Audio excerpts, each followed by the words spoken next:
where I was like, oh my God, yeah, that happened to me. Things like, stonewalling, like silent treatments, or, gaslighting, all forms of manipulation, crazy making. Like that to me feels like the most obvious one is where you just go, you feel like you're going crazy.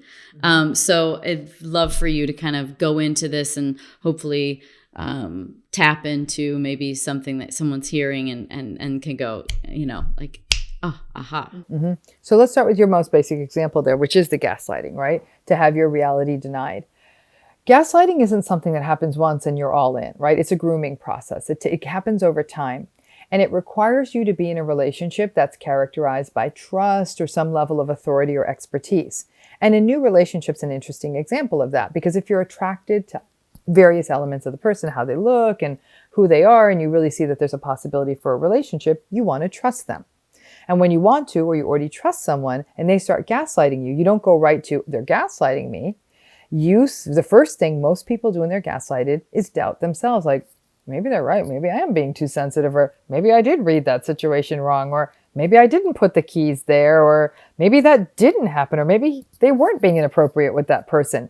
And that happens it's not happening once or twice. It's happening dozens and then hundreds of times. When a person's gaslighted, they lose a lot of their power in a situation because they're spending so much time saying, huh, what? And you start thinking like, maybe my memory's going. Maybe I need to see a doctor. Maybe I'm the one with a mental illness. Maybe I'm the narcissist.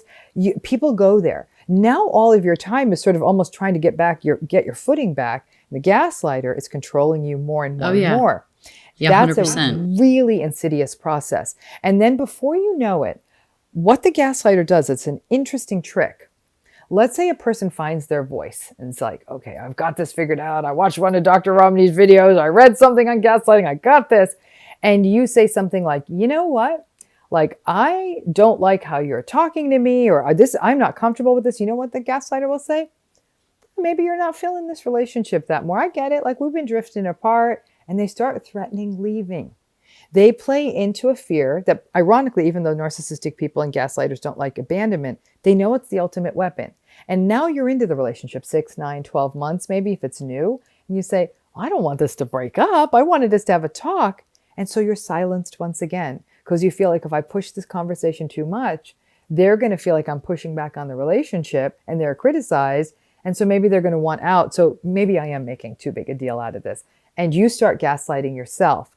And then before long, the person is almost just living in the gaslighted universe. They may give up on goals, aspirations. They may talk to people less. They may give up friendships. They may give up all kinds of things in their life to live in the universe that the gaslighter created.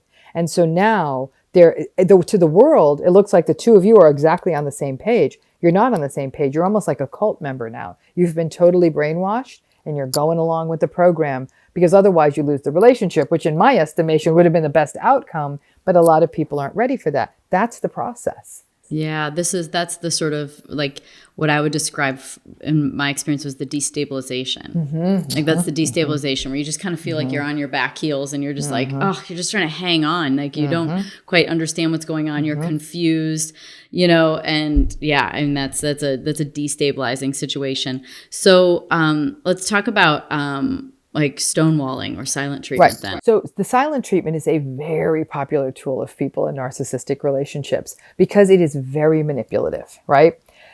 To give someone the silent treatment it's very punitive because you are literally feel like you're now living in an alternative universe. There's two of you in the kitchen and they're not saying a word to you. You're passing like ships in the night. You're standing next to each other, brushing your teeth. They are saying nothing to you. This doesn't just happen in intimate relationships. It can happen in families. You may go to a family gathering and there's one person just literally, they'll say, hey, can you pass the butter? And you're the one next to the butter and people will all be looking and someone's reaching over to get the butter. It's because they won't talk to you. So it is very punitive. Now think about what the silent treatment ends up getting them, though. What does it get them? You end up breaking and often say, I'm sorry. And they get an apology, usually for something you didn't do wrong, and they hold the power. So one could even argue the silent treatment is sort of like a satellite of gaslighting, but it's extremely unhealthy. It's very different for a person to say, listen, I can feel the steam coming up in me. I'm going to go take a walk. I'm going to go clear my head. I'm going to go do what I need to do. But then you come back and talk to the person. The silent treatment is punishment and it's a manipulation. And that's a common tool. Something you're calling stonewalling, it's similar to the silent treatment, but it's a little bit of a variation on a theme. Stonewalling is, I'm not going to talk about this anymore. We're not doing this again, or just walking out. Because what they've said is, I'm not even going to permit this discourse. It's not, and so now you're being told you don't get to bring up parts of your emotional world, a discomfort about something like that's all, no fly zones. So now your relationship has all these little sort of marks on it where you can't go there because we're not doing this. We're not talking about this. That's stonewalling. Now, some people argue that narcissists stonewall because a topic is about to bring up their shame. So they just say, I'm putting a stop to this. And there are people like John Gottman who talks about marriage and has done probably some of the most comprehensive research on this. And to him, stonewalling is one of sort of the death knells of a relationship. If you're engaging in stonewalling, you're sort of at the, you're really coming towards the end. And then, Danica, there are other patterns like baiting.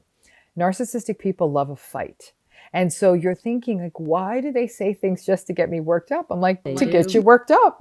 They do. It's like it would be like their narcissistic supply. I feel like the drama, the chaos, the anger, the fear, the sadness that comes out of you is their supply. Like once there's no more reaction anymore, they aren't getting supply. It's like they just need energy. Mm-hmm.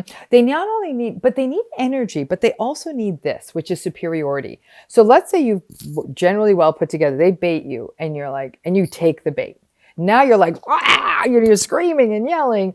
And now the narcissist actually calms down almost instantly. Your madness completely calms them down. It's like a tranquilizer for them. And they're like, goodness, isn't somebody getting a little worked up? You're a little crazy. You need to calm down. And that's gaslighting, because now you've been painted as this thing you're not, but you have literally been baited. So it's about training yourself to not take the bait.